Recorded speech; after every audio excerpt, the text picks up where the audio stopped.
everyone. Welcome back to our fifth episode of Momentum. My name is Saanvi Boyapati. My name is Ahana Chindarkar. My name is Benita Tadigiri. And my name is Saanvi Kallepalli. My name is Ronack Mohanty.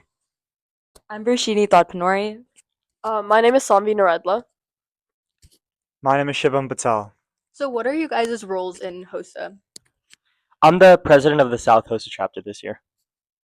I'm VP of Membership. I'm the VP of Competition.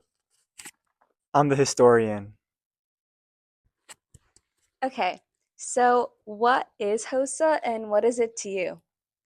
So HOSA officially used to stand for the Healthcare Occupational Students of America, or Future Health Professionals as it's more recently referred to.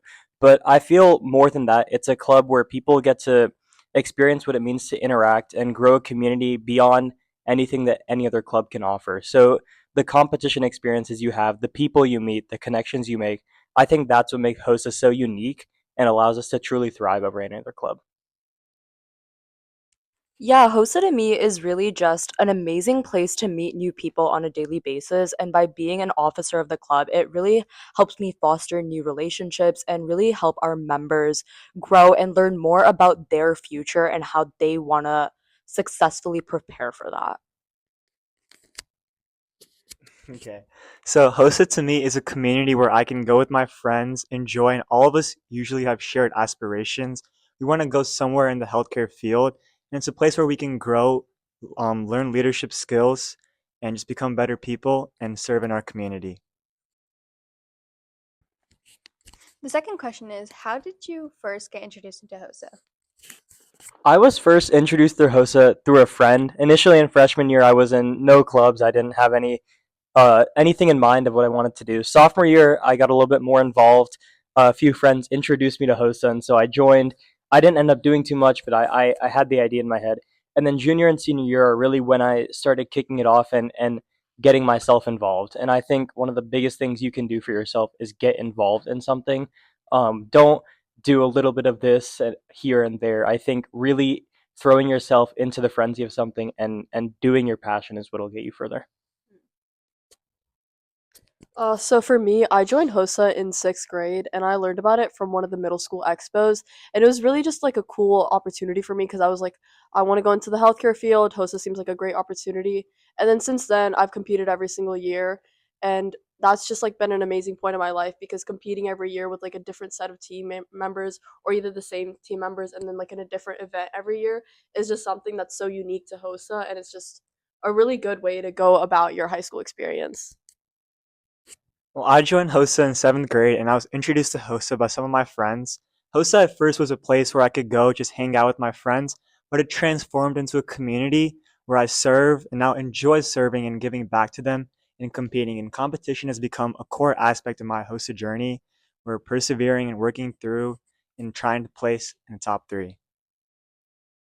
So, what made you guys want to become officers of HOSA? My main motivation was to serve as a person who can make change in our community. I feel like as officers, we have been able to introduce really different perspectives on this year and change a lot of the proceedings we've done this year.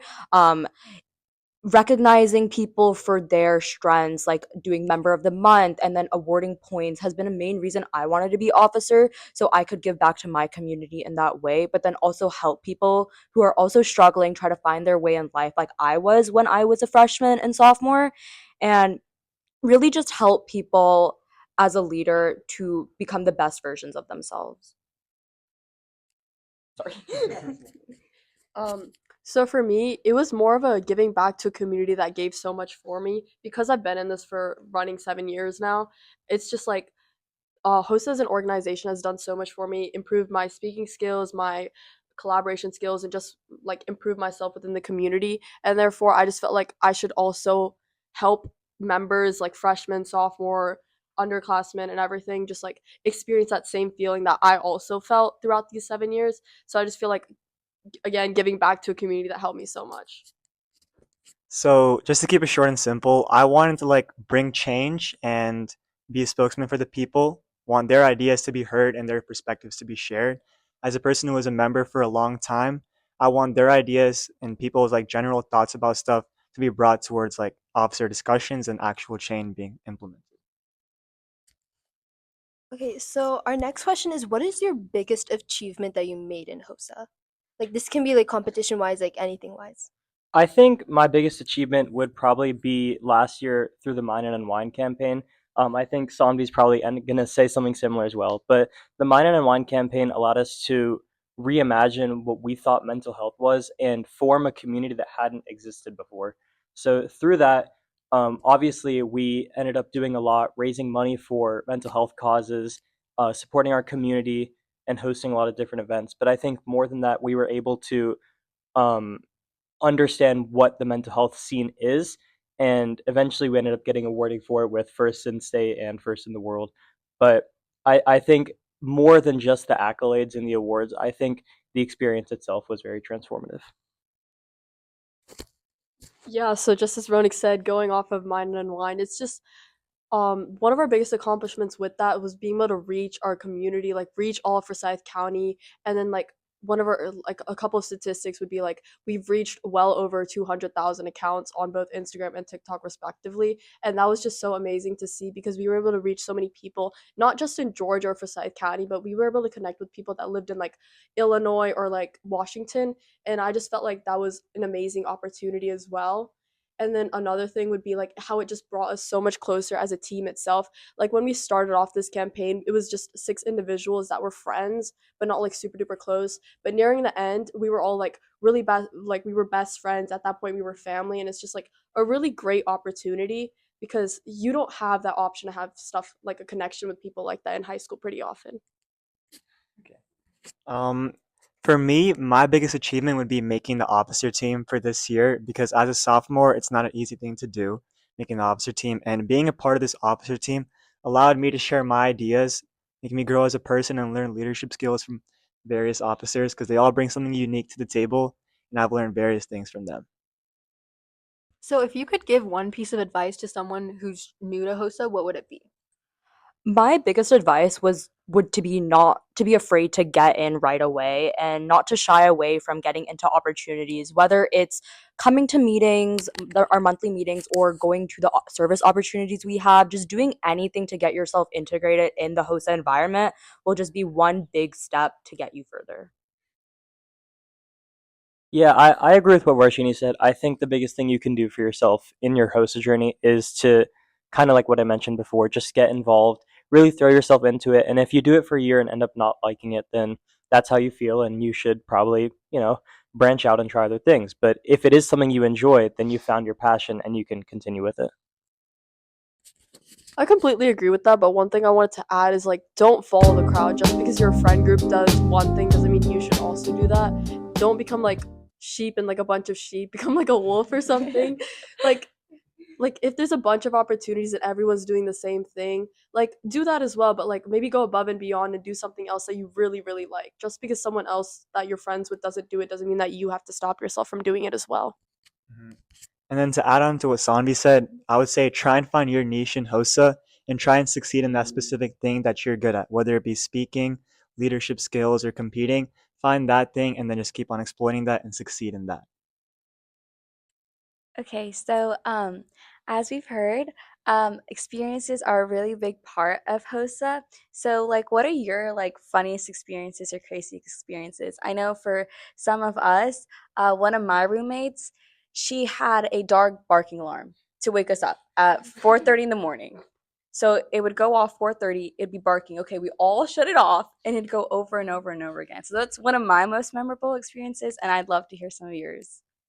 Ooh, I think I don't have like a particular experience in mind, but I think ILC itself, maybe SLC as well, but ILC itself is just such a fun experience. Like going out of state to a place that I've never been before, and um, just doing those kind of fun things. And I kind of came to mind actually. Um, the day before we were competing, or the day of, we ended up going to the gym at like six, like 7 in the morning, 7 in the morning. Oh wait, it was night. Oh, so, yeah, sorry. So 9-ish, 10-ish, It was something like like that. Yeah, we went really late. Oh my god, that was so much fun. There's like you can find so much fun in any little thing. in these conferences, and that's what I love about HOSA. This is a very sad story for me actually. At ILC, I mass ordered Wingstop for all of my friends. They know this. And it was a $200 order and it ended up being like delivered on the side of the road or something. Still haven't found it. But every time I think about HOSA and ILC, I do think about that. So it's very funny. But then also at SLC, me and my partner, we messed up our presentation to say the least. But then we ended up placing first. But I remember walking to the stage before we knew like we were getting first and we were just like, what is going on? Like, how did we get here? And it just shows like all the little moments add up and really just make the event a success. So I kind of got two, but finishing off Ronack's story, like after we went to the gym, we went to the pool, and then we had like a box of pizza while we were dripping wet and listening to Miss Clendenin talk to like everyone that was at IOC. So we were just sitting there like in our towels and everything. It was really funny. But moving on, at FLC, the elevators were really, really, really bad, and we all wanted water. So you ran down like how many flights was it? 21. 20. Okay, so you ran down 21 flights of stairs to go get water. There was no water, so we ran back up the 21 stairs, and then we were all like I was doing just fine. Like I was showered that day and everything. Like I was like, okay, I'm just gonna get in bed. But I was sweating so much after this. I had to go take another shower. But since we had no water, we went to the ice machine, filled our water bottles up with ice. Then I took my water bottle into the shower and like, cause it's a Stanley, I like made the steam try to melt it. That was like a horrible experience. Don't run up 21 flights of stairs. 10 minutes. Yeah. So my most memorable and funniest experience was from ninth grade SLC. And what happened was it was like, I'd say 1 a.m. And then me and my roommate just decided to take a nap for a little bit. We wanted to stay up the whole night. This was the night before the award ceremony. And then we told our other roommate, just wake us up in 20 minutes. And then he ended up falling asleep on the couch. And then it was 6:30. We were supposed to wake up at 5 to clean up the room and all of that. 6:30, we just randomly woke up and realized, oh shoot, we're so late. So we had to rush. We didn't even get ready in time. We were a little bit late. Yeah, that was just a crazy moment. These are some fun experiences. But just to build off of something real quick, at least the dog barking alarm works. It gets you to get up and get moving. Anyways. So the next question is, did HOSA help you gain any professional skills? If so, what were they? I think HOSA definitely helps you gain professional skills across all aspects. Most notably, I think your speaking is something that's definitely improved. As you go into the healthcare field or any field, your speaking is something that needs to be very well refined. You have to constantly communicate with patients or other doctors or in other fields with other business people or lawyers or these kind of things. And HOSA requires you to have a sense of communication that most other clubs don't. But there's tons of other things that HOSA does help with as well. But I think communication is the main one. Yeah, I totally agree with communication, but another thing that HOSA really helps with is collaboration and teamwork. Being a part of a team in a competition or being in an officer team really just enhances your teamwork skills and understanding other people's ideas and even incorporating them and learning new things, which is useful in not only the medical field, but really in any field you're in. So, yeah. I do have to agree with both of those. Like interpersonal skills is something that you develop through clubs like such as HOSA, and it's something that I personally developed. Like, just going off like a personal note, like I have a stutter, like a pretty bad one, but like because I speak so much for HOSA, because I've done so many presentations, it's not necessarily gone, but like you can't like tell as much as before. And then building off as well, like HOSA really helps you for the skills that you need in real life. Like it really like enforces like when you get brought down you need to build yourself back up. Like let's go off personal notes. Like I used to place in IOC in middle school, but when I got to high school, first 2 years didn't go so well. Freshman year didn't place at state, sophomore year didn't even make it to SLC, and then junior year then again we placed at IOC. So it's like really a good way to like if something brings you down, like you can always get back up. Like it really helps you build that like motivation and that determination to better yourself.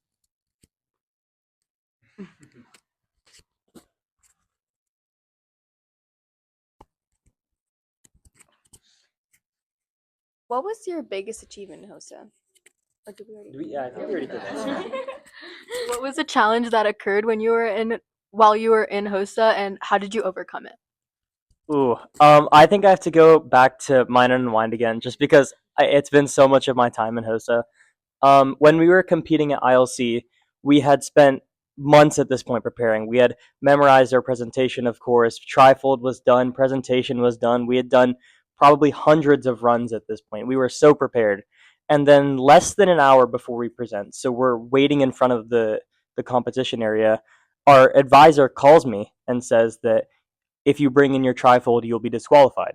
So we're stuck there with an hour before our presentation, not knowing what to do because our trifold is a big part of our presentation. And I think our team has never been more cohesive than in that 1 hour. I think like truly the whole year was to prepare us for that big unexpected moment. And because we placed first, I think you can tell that we handled it pretty well. But I think overcoming that challenge was definitely hard, but it was so rewarding. Okay. So one challenge I faced was last year for my HOSA competition. Me, my partner, and I definitely had different interests in what we wanted to do for our competition, and I feel like overcoming that, coming in like deciding something in the middle, right? Because we definitely had different ideas, right? And we didn't know how we were going to implement those ideas, but deciding on something gave both of us a sense of maturity and helped us grow as people. Okay, and for our last question, what gives you guys motivation? Not just in HOSA, but in life. I think my motivation comes from uh, other people, and that sounds kind of confusing. So, what I mean by other people is I love talking to people and hearing their experiences because more than just knowing that my life is complicated or complex, I realize that every person's life is just as complex or even more complex than my own. So, I think what when I wake up in the mornings, what gives me a sense of purpose is talking to other people, hearing what they have to deal with, hearing the joys in their life and the struggles and the battles. I think that's something that I enjoy doing, and moving forward, I love to communicate with people and reach out and be the person who's there when you need 'em. I think my motivation just comes from trying to be a happy person for other people. In any situation I am, I do try to make light of it, either like crack a joke, even if it's appropriate or not. I just be doing stuff. So I think my motivation just comes like when people are going through tough times, especially in the world right now. There's so many things going on, and being just honestly, like as corny as it sounds, like just being a smile that someone can lean on or like a shoulder someone can cry on just is my motivation to still wake up every morning and like be there for my friends and family. So this is gonna sound really narcissistic compared to Ronack and Varshini, but my motivation genuinely just comes from myself. Like, let's say I'm working towards something, my motivation is the fact if I can let's say let's say take mock trial for an example. Like let's say I'm working towards being lead attorney and getting an award. My motivation comes from the fact if I get that award, that proves that I can do something. Like it's just like the self gratification that you get when you win an award for something that you worked on. So my motivation is just like a really personal thing for me. Like I get unmotivated a lot, and the only thing I can think of to get me out of that like slump is be like, okay, so let's say I lock in right now, maybe I'll get something in the future. So it's really a transactional relationship for me, but it works. So So I feel like whenever I was young, right, I definitely had extrinsic motivation. People in my family would motivate me, my friends would motivate me to try and succeed and achieve the best with the skill set I have. But now I feel like I've shifted to intrinsic motivation. I want to do the best for myself. I want to do things that actually will help me for my future. I just don't want to do unnecessary things. And whenever I wake up in the morning, I have that sense of purpose. I want to reach that goal and do what's best for me. Okay, so that's all we have for today. Thank you for tuning in to this episode of Momentum. And remember to keep it real, keep it rolling, and keep the momentum. Bye. Bye.